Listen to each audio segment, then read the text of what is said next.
Hi, welcome back. I'm Noël. I'm from Monaco and I'm currently based in Japan. Today we're going to be looking at top 5 strange, weird Japanese expressions.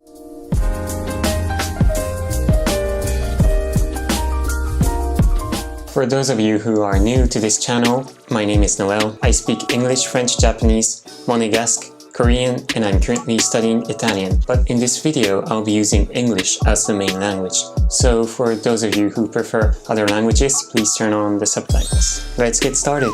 So what kind of image do you have of the Japanese language? Some of you might think that it's a difficult language because it has hiragana, katakana, kanji. They're like the 3 types of symbols that we use. And honestly, I think it's a beautiful language. Although, some expressions are quite weird. So I have a list here that I wrote down. And some of them are based on what we call kotowaza, which is like the old sayings. They kind of teach us a lesson and they can be used in like certain situations to kind of describe that situation. Number 1, hisshi. This can be translated as desperate. You use it when you have a need to do something or to obtain something and you're so desperate, and it kind of makes sense, but at the same time it doesn't. So let's look at these 2 Japanese symbols here. The first part of hisshi, which is this one, hitsu, it means must. It is used when something must happen or when something must be obtained. So this part kind of makes sense, that you're in a desperate need to do something or to obtain something. But the second letter here, which is shi, it means, well, death. So if you kind of combine these 2 symbols, it would mean that you must die. But yeah, I mean, if you're so desperate and you can't control yourself, maybe that might happen. So if you're in a desperate need to do something or to obtain something, well, take a moment and you might want to reconsider before shi happens. And speaking of desperate, we have a second expression here, which is nodo kara te ga deru. Can be translated as a desperate need for something. Again, desperate here, but this means that your hand is coming out from your throat. So like that, maybe. So it's coming from the inside. It's quite common, this expression. So when you're in a desperate need for something, you have your hands coming out from your throat. This one kind of makes sense, but when you imagine what's happening, what's going on, it's kind of scary, isn't it? But this is like the fun part of Japanese language. They have like complicated symbols and letters and expressions, which are kind of fun to learn when you see the image in the background.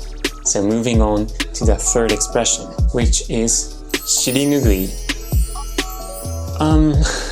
The exact English definition for this one: clear up somebody's mess, which is not very clean either. And shirinugui means to wipe someone's behind me.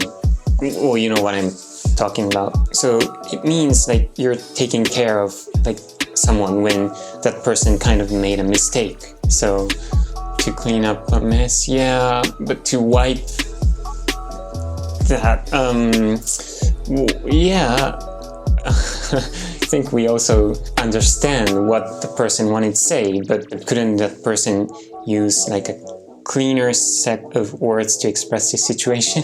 Next, we have goran kudasai, which means please have a look.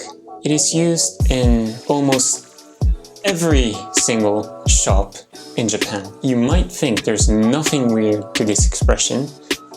Well, there isn't. If you're saying this to someone who has just entered the store. So, you know, in Japan we say irashaimase, which means welcome. It's a great culture, I think, when someone enters a shop. So the person working in the store says irashaimase, welcome. And then if the person says ご覧ください straight away, right away, it does make sense.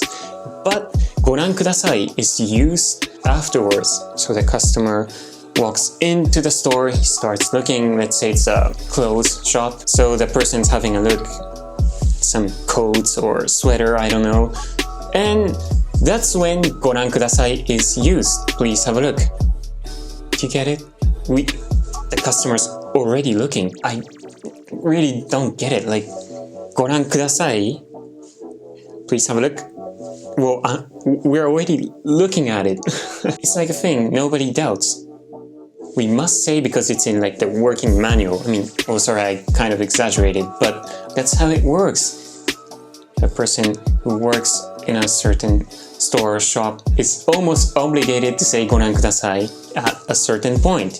It's like saying hi or saying how are you, but instead we say please have a look to the customer who is already having a look. But no, I have nothing against this expression. I think it's very polite. It's what makes Japanese culture very polite as well. So I think it's okay. But once you think about it, it would be nice to have something else to say rather than saying the thing that the person is already doing.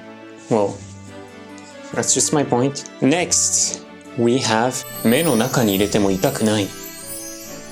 This can be translated as you're the apple of my eye.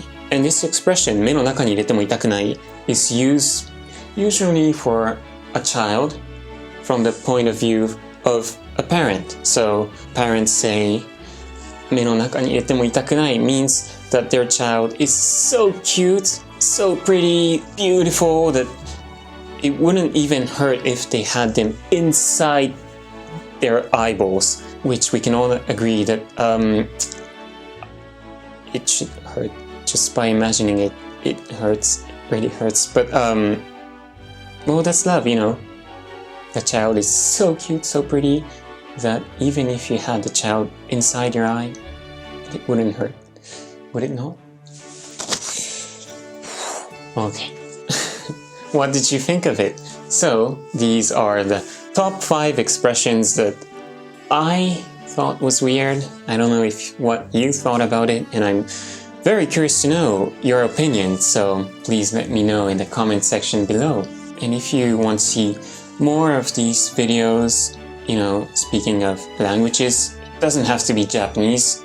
I speak 6 different languages, so if you're curious to know like differences between languages and like cultures or that kind of stuff, please let me know in the comment section as well.